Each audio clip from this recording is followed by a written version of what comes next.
bad. The light's where it is. No, it's good, really good. Okay. Was that tree there last year? No. See, all this stuff with the mud on it all fell down. It's the tracks of an Arthroplura, which was believed to be something like a giant centipede. Isn't that something?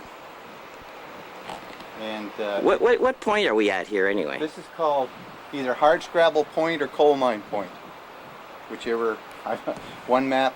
There's something there that spreads out this. I don't know if you can see where. Right there? Yeah. Okay. And then that's where one has fallen out, and last year you could see it really well. You could even see Oh, the some tree. of the roots left in there. Yeah. Okay. It was a stump. Okay. And unfortunately, this place looks like it really got hit hard last year. But there was a beautiful tree up there in the cliff, and there's one you can just see a poor imprint right straight up. But that's not. Okay, I see it. Yeah, it's not very good. Like last year, it looked like one of the columns from the Parthenon, the one that was up. It was just beautiful. The lines were parallel, well defined, and Here's a. it sort of looks like one, but it's awfully smooth. But if you go right up above it, there's a relief where one was, and that I see definitely that. was one, because that was there Right there, yeah. last year. And it's too bad with that layer's lost. There were 4 of them right along there last year, unfortunately they're gone. But I don't know, that one, maybe what they call a pseudo fossil, because it's just so smooth it has almost no fine structure. And the good ones have got a fair bit of fine structure. Yeah. Would that be like a tree stump? Yep. That's what it would be. Yeah, because they're moving around here. A lot of them, it depends upon what chemicals are in the water and what chemicals were in the fiber. Calamites. I took radiochemistry, nuclear chemistry, and all the radioactive dating, as far as I'm concerned, is there's so many. Noah's assumptions. flood. Yeah. There's so many assumptions that you make for radio. Here it is. Oh, I thought we missed it. Isn't that something? What an interest. Did you see the show on the Bible a couple of weeks ago, or a couple of days ago? Yeah, That big I one? was sort of impressed with that. So was I. Most of the time, you don't get that honest. Exactly. They tried to give both sides, but if you look, see this thing goes from here. There's the line all the way over to here. Now, unfortunately, it's been eaten away, but you can see all the fine structure of the bark. Isn't that something? And this, we measured it, and it's a little bit over 3 feet. Unfortunately, it does not go all the way up through the rock, so you can't go up the top and look at it. And I've been hoping that this will break away, but Probably not for a while. Yeah. And then the trouble is, this keeps getting. Hey, you want to hear the theory about? Look, would you mind saying that again? Which part? About the Noah's thing. And the school. Start with the school. You got to listen to this because this sure makes good sense. Oh, it's right here. Let's show you. Okay. Oh yeah, there it is. See it? And it's being eaten away here, but you can see that it starts there, and then you can still get the structure all the way over to here. Small tree. Can you imagine that one? Theory for what now? Okay, the teachers. Can you want to Well, the backtrack? teachers are telling my kids that you got all these layers up there, right? Yeah. And each layer is a geological age. And if you do an average thing, it takes something like 7,000 years. 7,000 years is the standard one for for sedimentation. 7,000 years to deposit a foot of rock.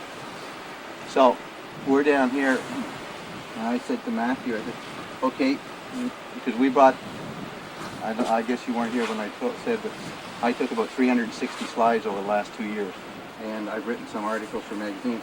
There's one tree down there that we measured that's 12 feet tall. It goes right through these rocks.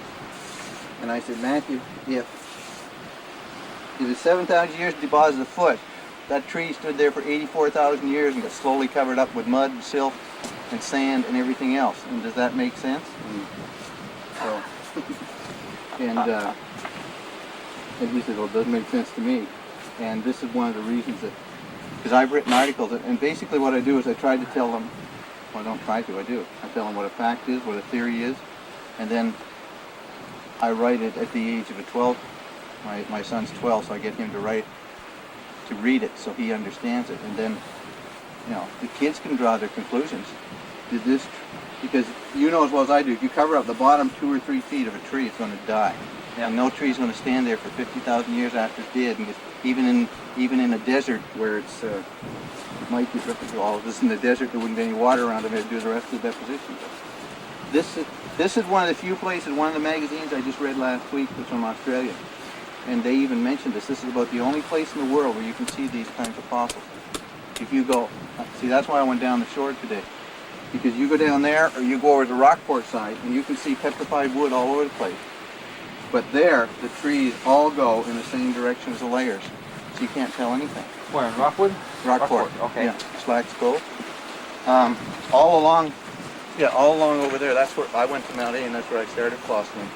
But I didn't know that much about it, and I tended to believe what my science professors were telling me. First. So now it goes down to the only thing that could have made it happen is Noah's Ark. Noah's flood. Noah's flood. I mean, Or you can believe anybody's flood. But whatever happened, you can.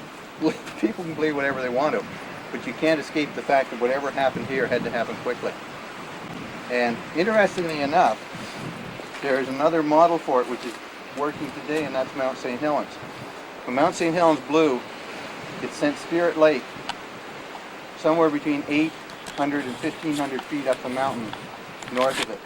The backwash carried about 4 million trees back into the lake and covered 2 square miles of the lake.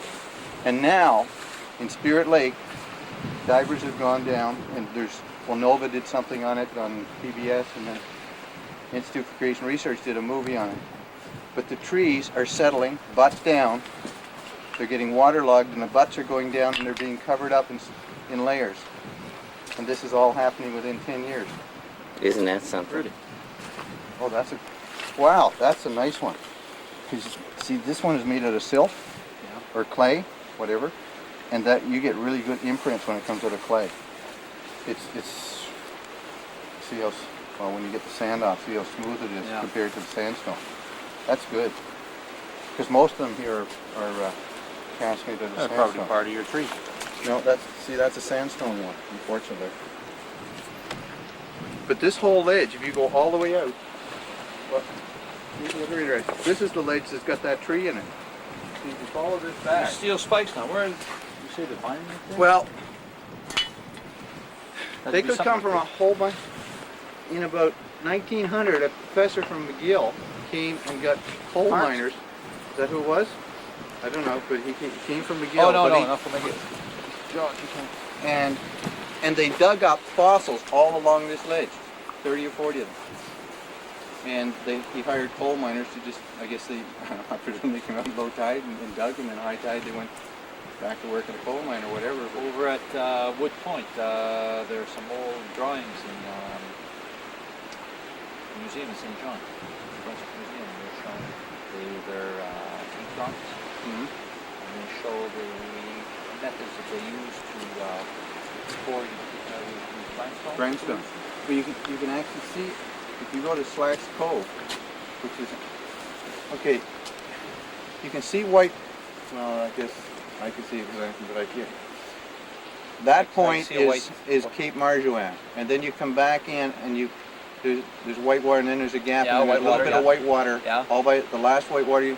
In that place between the two is called Slacks Cove.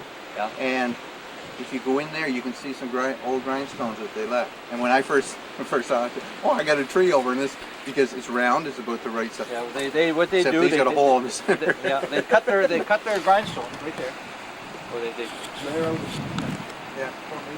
You wouldn't be good enough, but they layer out their stone, square it off, and then they put some hooks on it. And they bring their dory right up close with the tide come in, and hook the dory, the chain onto the end of the dory. The chain is hooked onto that slab. So now the tide's coming in, the buoyancy would just lift it up, and then they'd move the slab inland, okay, Yeah. until wherever the coal, wherever they were working the stone, they'd move the stone right up to there, and they'd hook it up with either horse or oxen, and bring it on shore, and work it into the big flat, but I'm talking, Yeah. stones maybe 7 or 8 feet diameter, 14 inches thick. He's got a quarry, by the way, that used to in the early 1900, or what year was it? 18 feet. 1850, supplied all the stone for Central Park, New York, and it's right in Memram Cook. So he's now, That's my work. that's his Your work. Now he's supplying them back again. Now that the stone's starting to get rough, they Yeah. need new pieces made out of the same quarry, the same color. Wow, that's good. Well, why is that called Grindstone Island? Is that what they used to do out there? That's what But this, that one's. Can you describe that again? This piece of stone here is the cast that was a root, and from the root you can see the lines going out, which are also carbonized. These are claimed to be root hairs, and you can see where it broke away here, and the root hairs are visible in these rocks. And some of the root hairs will extend all the way back to here. Yeah. Way down there. yeah, Well, there you've got it. In some of them, just they're about not- vertical. Yeah, 80, 90 degrees. Some of them. It's Where's Cape Mirage? That's the very far point point that you Oh, can that's see. it there, eh? like the little tower there. Cape Mirage. That's a cold place in the fall. Yeah.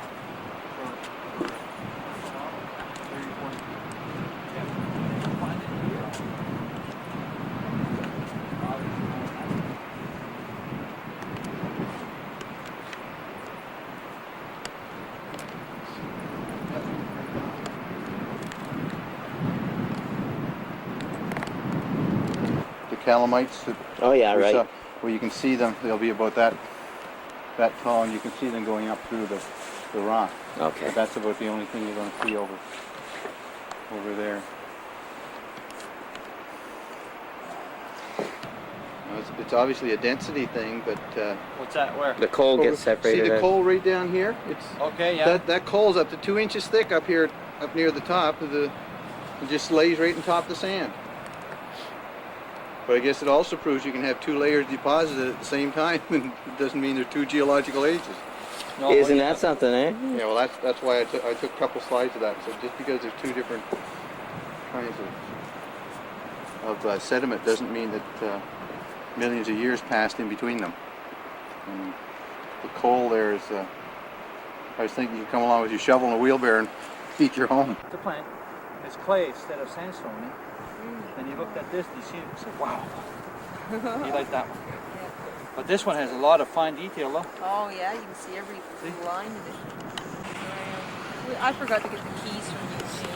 Oh, yeah, we're Can I show you freezing. this one, dude? What?